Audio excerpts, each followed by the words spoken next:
82 जागा त्यावेळेस शिवसेना जिंकली होती आणि 82 जागा भाजप जिंकली होती. शिवसेना शिंदे शिवसेनेची अपेक्षा होती की साधारण 100च्या वर 100+ जागा मिळाव्यात म्हणजे स्वतःच्या हिमतीवर नाही, त्यांनी जाव्यात.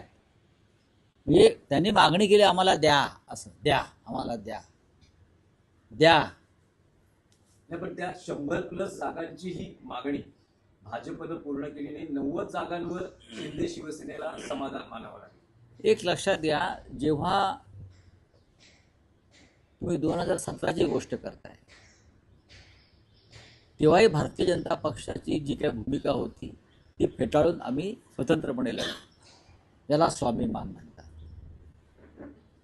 जेव्हा जेव्हा भारतीय जनता पक्षानं अशा प्रकारच्या भूमिका घेतल्या आढळतट्टूपणाच्या, तेव्हा शिवसेना स्वाभिमानानं बाजूला होऊन स्वतःच्या बळावर लढलेली, पण लाचारी पत्करली नाही. जेव्हा दिलेला शब्द भाजपनं पाळला नाही आणि पाठीत खंजीर खुपसण्याचा प्रयत्न केला, तेव्हा आम्ही स्वतःहून बाजूला झालो स्वाभिमानानं आणि आम्ही आमचं राजकारण केलं. आम्ही ना दिल्लीत जाऊन बसलो, अमित शहाच्या दारात किंवा मोदींच्या दारात गवतावर बसून सफेद पॅन्टीला गवत लावून आम्ही परत मुंबईत आलो नाही. आम्ही लढलो, जे काय असेल त्या ताकदीनं लढलो आणि महाराष्ट्राचा स्वाभिमान आम्ही कायम ठेवला. पण आता चित्र फार वेगळं दिसते. ताबडतोब त्यांनी स्वतःला शिवसेना म्हणून घेणं बंद केलं पाहिजे, बंद केलं पाहिजे. ही शिवसेना नाही आहे. उद्धव ठाकरे यांच्या नेतृत्वाखालची शिवसेना खरी आहे. पण राऊतसाहेब, ठाण्यामध्ये एकनाथ शिंदेचा भाजपनं मान राखलेला दिसतो आहे.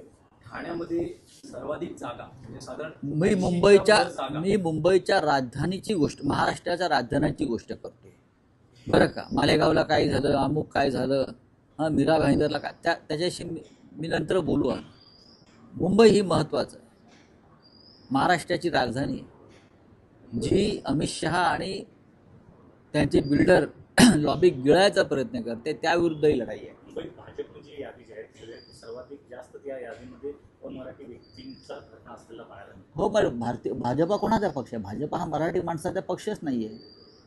भाजप आणि महाराष्ट्राच्या अस्मितेचा, मुंबईच्या अस्मितेचा, मराठी स्वाभिमानाचा भारतीय जनता पक्षाचा काही मात्र संबंध नाही. त्याच्यामुळे त्यांच्या यादीमध्ये परप्रांतीयांचा भरणा असेल तर त्यात आश्चर्य वाटण्यासारखं काय? उमेदवारी जाहीर केल्यानंतर बरीचशी इच्छुकांची बंडखोरी मध्ये उद्धव ठाकरे यांना मध्यस्थी करावी लागली, त्या नाराजांना बोलवून होत असतं ना, असं होत असतं. एकापेक्षा जास्त इच्छुक असले काही ठिकाणी तर सर्वच पक्षांमध्ये ही अशा प्रकारचं वातावरण असतं. ते आता उद्या संध्याकाळपर्यंत पूर्णपणे निवळून जाईल. पुण्यात आणि पिंपरी चिंचवडमध्ये दोन्ही एनसीपी एकत्र आहेत, त्यांचं मी स्वागत करतो. या पलीकडे माझ्याकडे शब्द नाही. बऱ्याच ठिकाणी पण असं भाकीत वर्तवलं जात आहे की पुणे आणि पिंपरी चिंचवड दोन्ही एनसीपी एकत्र आहेत आणि महापालिका निकालानंतर महाराष्ट्राच्या राजकारणातही आणि देशाच्या राजकारणातही काही मोठे निर्णय दोन्ही एनसीपी मिळून घेऊन. काय मोठा निर्णय असू शकतो?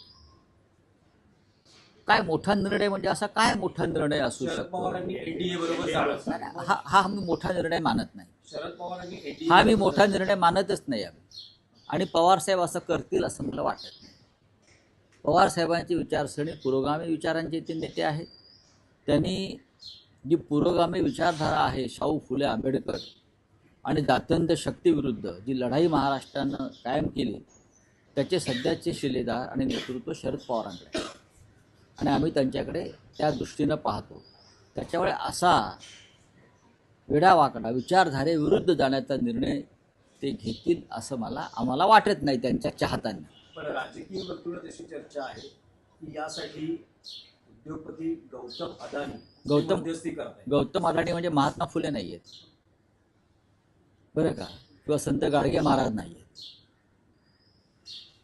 शरद पवारांचे सगळ्याच उद्योगपतींशी संबंध आहेत प्रेमाचे, त्यातले काढाणे. हो गया, चलो. कल बीजेपी ने चुनाव के लेके शिवसेना का ऐलान किया है, जिसमें 137 जगह पे बीजेपी चुनाव लड़ रही है, वही शिवसेना 90 जगह पे चुनाव लड़ रही है. इस फैसले को कैसे एक समय अब तक अभी तक ऐसा होता था मुंबई और महाराष्ट्र में कि शिवसेना हमेशा बड़ा भाई रहा और शिवसेना बीजेपी को सीटें देती थी मुंबई में। लेकिन ये पहली बार हुआ है, अमित शाह की जो शिवसेना है, मैं अमित शाह जी की शिवसेना मानता हूँ, उनको बीजेपी से सामने गिड़गिड़ा कर सीटें मांगनी पड़ रही है। ये शिवसेना नहीं है, उसे हम शिवसेना नहीं मानते। जो बीजेपी के सामने घुटने पर है कि हमें कुछ सीटें दीजिए, ऐसा शिवसेना के इतिहास में कभी हुआ नहीं। ये इसलिए हुआ है, बीजेपी के साथ जो शिवसेना है वो नकली है, वो अमित शाह की शिवसेना है, इसलिए हो रहा है। जब जब भारतीय जनता पक्षाने कोई ऐसी भूमिका ली है संघर्ष की, तो हमने उनको छोड़ दिया है, क्योंकि हम शिवसेना है।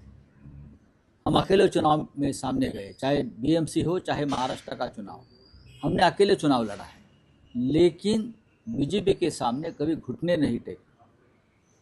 ये स्वाभिमान की बात है महाराष्ट्र।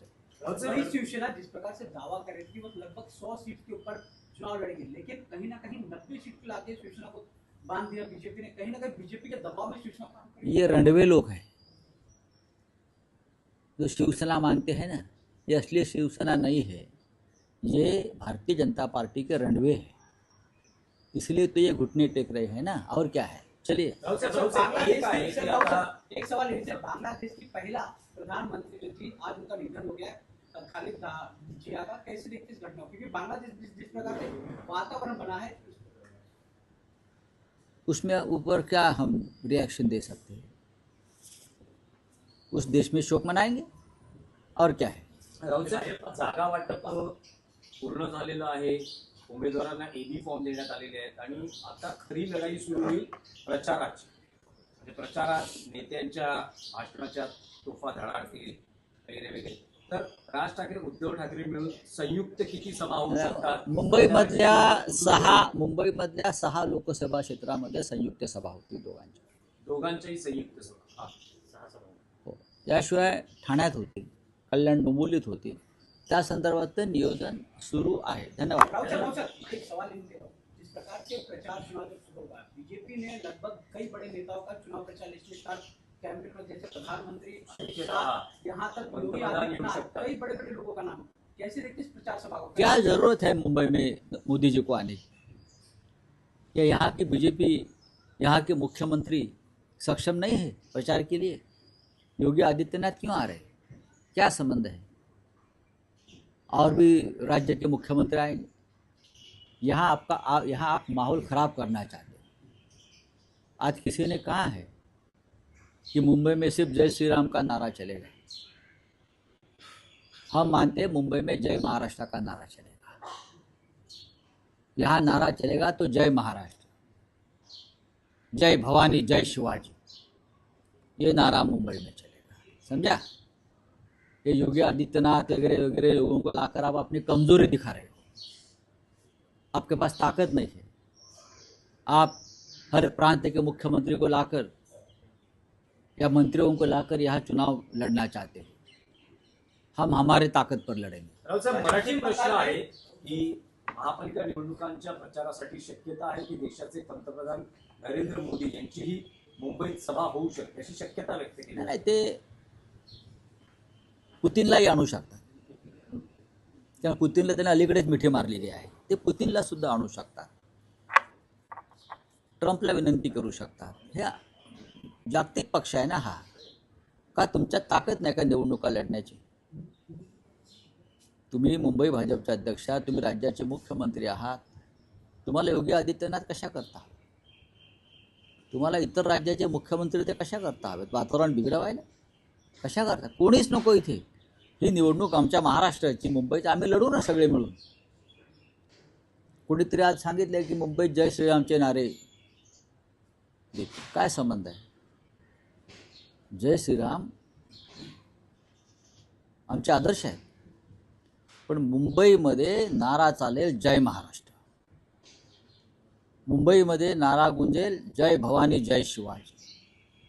याच्यापेक्षा मोठा नारा मुंबईत असू शकत नाही। पश्चिम बंगाल, राउत साहब,